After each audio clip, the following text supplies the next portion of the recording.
रविवारी सुट्टीचा दिवस असल्याने कुंडमळा येथे पर्यटकांची मोठी गर्दी झाली होती।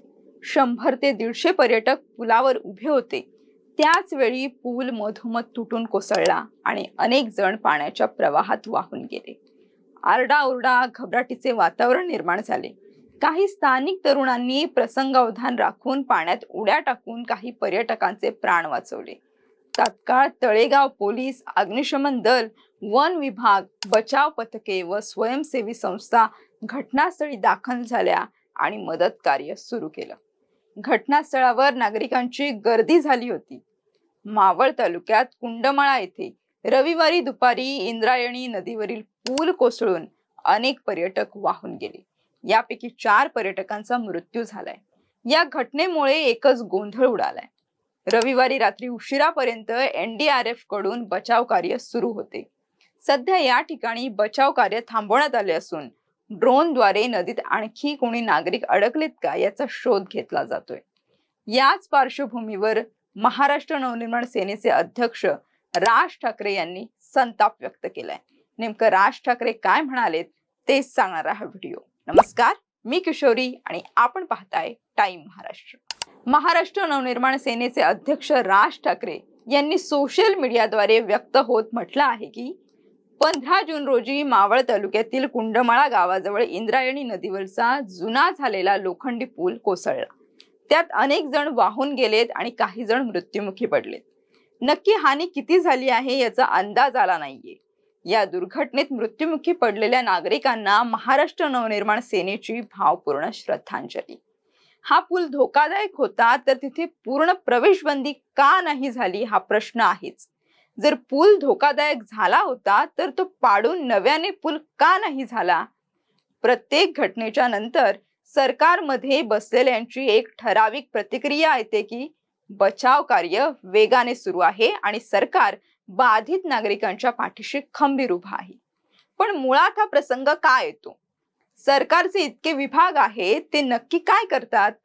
त्यांनी दर काही महिन्यांनी किंवा या घटनेपुरतं बोलायचं झालं तर पावसाळ्याच्या आधी धोकादायक पूल कुठले आहेत त्याची तपासणी, त्याची एकतर दुरुस्ती किंवा ते बंद करणे असं काही नियोजन करता येत नाही। बरं, प्रशासन करत नसेल तर इतकी वर्ष सत्तेत असलेल्यांना याचं नियोजन करून प्रशासनाकडून काम करून का घेता येत नाहीत? आणि जर येत नसतील तर मग तुमच्या सत्तेचा अनुभव नक्की कुठला आणि त्याचा तुम्हाला असेल उपयोग, पण राज्याला काय उपयोग? पण लोकांनी देखील उत्साहाला थोडा आवर घालायला हवा। अशा धोकादायक ठिकाणी जाताना आपल्या कुटुंबाला घेऊन जाताना थोडं भान ठेवायला हवं। अर्थात म्हणून सरकारची जबाबदारी कमी होते असं नाही, पण सरकार जर निष्काळजीपणा दाखवणार असेल तर आपणच सतर्क राहायला हवं। आता कुठे मान्सूनच्या पावसाला सुरुवात झाली आहे तर राज्यातल्या बऱ्याच शहरात पाणी साठणं, रस्त्यांची चाळण होणं, पूल पाडणं अशा घटना सुरू झाल्या। या सगळ्यात सरकारने आता तरी युद्ध पातळीवर काम करून नागरिकांना कमीत कमी त्रास होईल हे पाहावं, असं राज ठाकरे यांनी म्हटलंय। दरम्यान या घटनेवरून शिवसेना ठाकरे गटाचे खासदार संजय राऊत यांनी उपमुख्यमंत्री आणि पुण्याचे पालकमंत्री अजित पवार यांच्यावर जोरदार हल्लाबोल केलाय। संजय राऊत म्हणाले आहेत की मावळमध्ये पूल कोसळला आणि किमान 50 लोक वाहून गेले। माझा प्रश्न अजित पवारांना आहे, त्या जिल्ह्याचे ते पालकमंत्री आहेत। अनेक वर्षांपासून आपण त्या जिल्ह्याचे पालकमंत्री असल्याबद्दल त्यांना गर्व आहे आणि अहंकारही। मी आणि पुणे जिल्हा कोणीही वेगळं करू शकत नाही।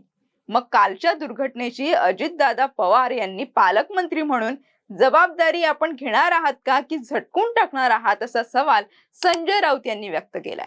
आमदार सुनील शेळके यांना अजित पवार घेऊन फिरतात। त्यांच्या निवडणुकीत मोठा खर्च त्यांनी केला। 1-2 कोटीचा पूल गेल्या अनेक वर्षांमध्ये पालकमंत्री उभा करू शकले नाहीत। पालकमंत्री अशा लहान कामांमध्ये झोपलेले असतात आणि मोठ्या बिल्डरांचे काम, मेट्रोचे काम, मोठ्या ठेकेदारांची कामे यात पालकमंत्री जागे असतात, असा हल्लाबोल संजय राऊत यांनी केलाय। इंद्रायणी पुलावरील घटनेबाबत राज ठाकरे यांनी काही प्रश्न सरकारला विचारलेले आहेत आणि यावर सरकारची कोणती प्रतिक्रिया येते का किंवा त्यावर कोणी भाष्य करते का हे पाहणं महत्त्वाचं आहेच। याशिवाय संजय राऊत यांनी अजित पवारांवर केलेले आरोप सुद्धा जे आहेत त्यावर सुद्धा कोणी काही प्रतिक्रिया देते का हे पाहणं सुद्धा महत्त्वाचं ठरणार आहे।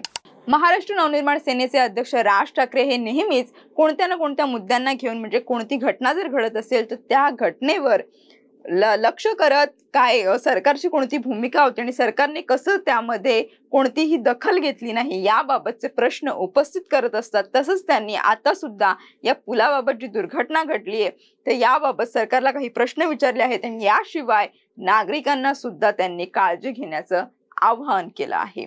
तर या संपूर्ण घटनेबाबत तसंच राज ठाकरे यांनी काही दिलेल्या सल्ल्याबाबत तसं आवाहनाबाबत तुमचं मत काय आहे, तसंच संजय राऊत यांनी केलेल्या आरोपाबद्दल सुद्धा तुमची काही मतं असतील तर ती आम्हाला कमेंटद्वारे नक्की कळवा आणि राज्यातील तसेच देशभरातील महत्त्वपूर्ण घडामोडी जाणून घेण्यासाठी पाहत राहा टाइम महाराष्ट्र। धन्यवाद।